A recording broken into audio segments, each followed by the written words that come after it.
Hello friends, this is Rajeev. Over the past few months, many of you have written to me. Some openly, some privately, and some with trembling honesty. You ask me to speak about something that silently affects millions, yet very few talk about it openly. Social anxiety, the fear of speaking, the fear of being judged, the fear that others are watching, evaluating, rejecting. Many of you said, Rajeev sir, we understand philosophy, we try mindset shifts, but when we stand before people, something freezes inside. Some even confessed that before presentations, meetings, interviews, their heart races, palms sweat, mind goes blank.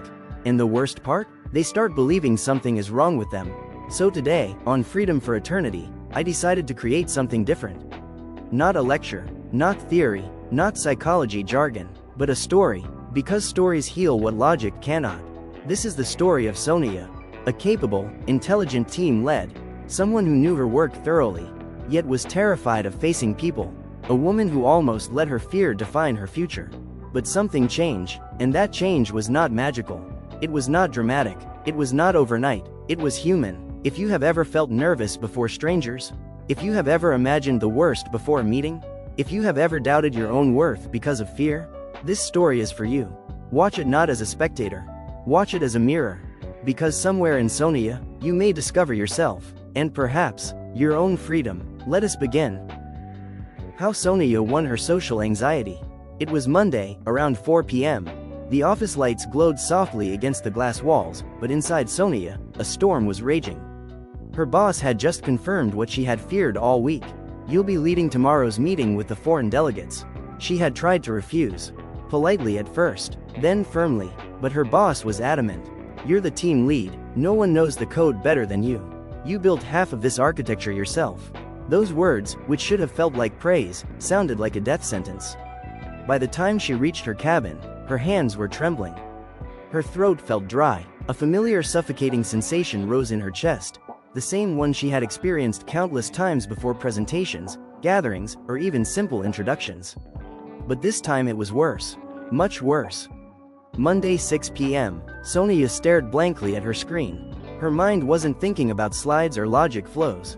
It was scripting disasters. You'll forget everything. They'll ask questions you can't answer.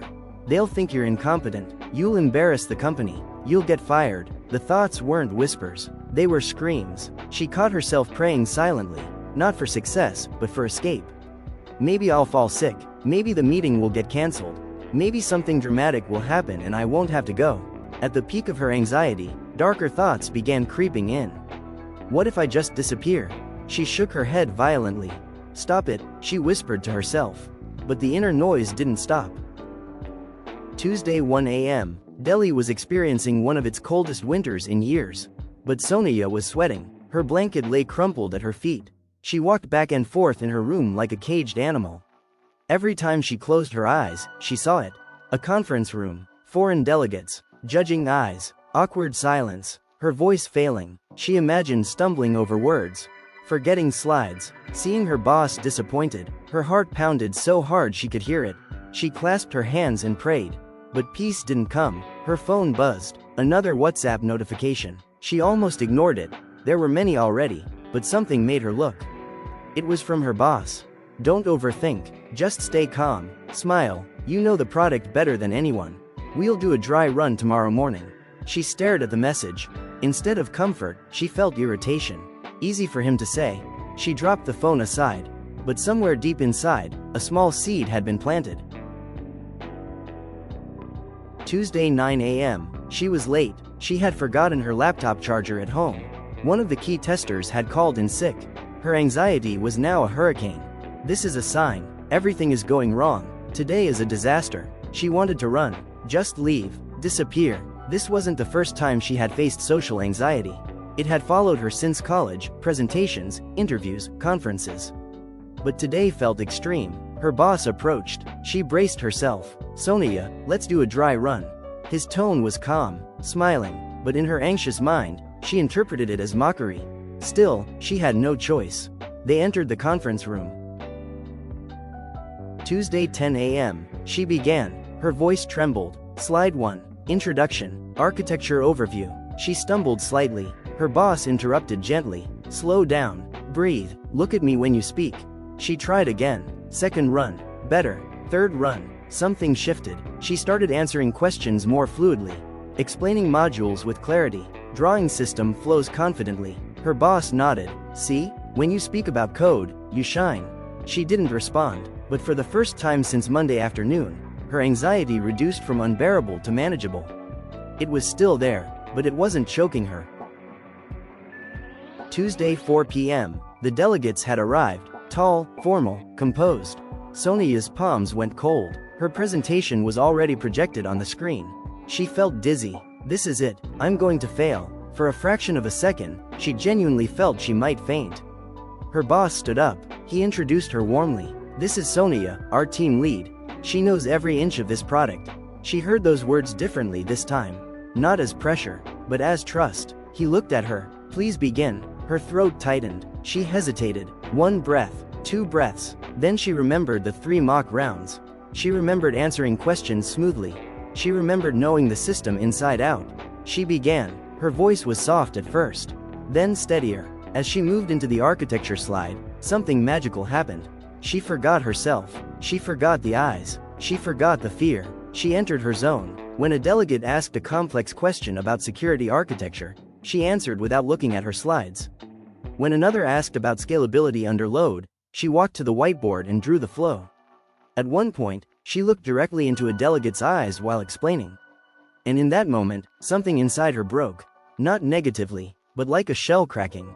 For the first time in her life, she felt, I can do this. The fear hadn't disappeared, but she had moved despite it. And that changed everything. Tuesday 6 p.m., office parking. The sky was turning orange. Her team gathered around her. Ma'am, you were amazing. Clients looked impressed. Great demo. Her boss walked toward them. Excellent job, Soniya. She felt something she hadn't felt in years. Pride, not arrogance, but earned pride. She turned to her boss. Thank you for the dry runs. He smiled. When I first presented to foreign clients, I was terrified. She looked shocked. You? He laughed. Of course, it's natural to feel scared before strangers. That sentence struck her like lightning. Natural, not abnormal, not weakness, not madness, natural. And how did you overcome it? She asked. You don't wait for fear to go. You move with it, and every time you survive, your mind learns that it lied. She stood silently. She realized something profound. She was never alone in fear. She was only alone in believing she was. Her social anxiety had convinced her that she was defective, but today proved otherwise. Fear was universal. Courage was a choice. That night, when she lay down to sleep, the same room that had felt like a prison the previous night felt peaceful. Her mind replayed the presentation, not the imagined disasters, the real success. She understood something deeply. Social anxiety wasn't an external monster. It was an exaggerated story her mind kept narrating. And today she had rewritten 1 chapter. She knew it wouldn't vanish overnight. There would be future meetings, future trembling, future doubts, but now she had evidence.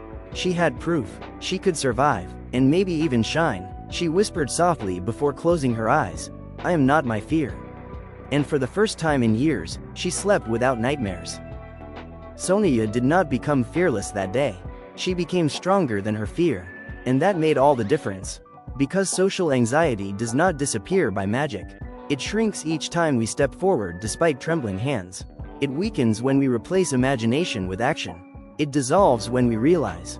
Everyone feels afraid, everyone doubts themselves, everyone struggles before strangers. The only difference between those who remain stuck and those who rise is one small decision, to show up, even when the mind says run. And Soniya showed up, and that changed her life forever. Friends, if Soniya's story touched you, it is because somewhere in her struggle, you recognized your own. I, Rajeev, created this video for the Freedom for Eternity channel because so many of you reached out, quietly, honestly, vulnerably, asking for help with social anxiety. And I want you to remember something very important. You are not weak, you are not abnormal, you are not alone. Every single person you see walking confidently into meetings, speaking boldly on stage, laughing effortlessly in gatherings, has fought battles you know nothing about. People are always more fragile inside than they appear outside. And here is something even more powerful. Most people are ready to help, because they themselves have gone through fear, rejection, embarrassment, sleepless nights, and silent tears.